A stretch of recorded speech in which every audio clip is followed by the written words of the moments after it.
Want to make your text stand out and add a personal touch to your designs?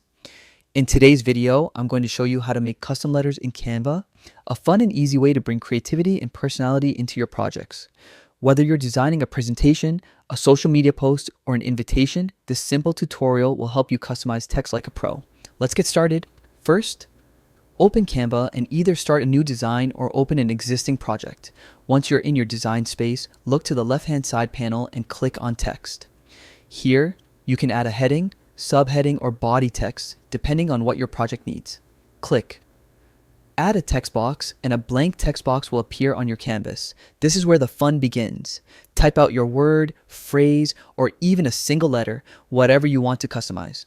Now, let's make it your own. Start by choosing a font that matches the style of your project. Canva offers a huge variety of fonts, from clean and modern to bold and playful. Take your time browsing through them and pick one that fits your creative vision. Next, adjust the font size to highlight what matters most. Bigger text can grab attention, while smaller text can complement the overall design. To bring more life into your letters, change their color by clicking on the text color button in the toolbar. You can choose from Canva's preset colors or enter a specific HEX code if you have a custom shade in mind.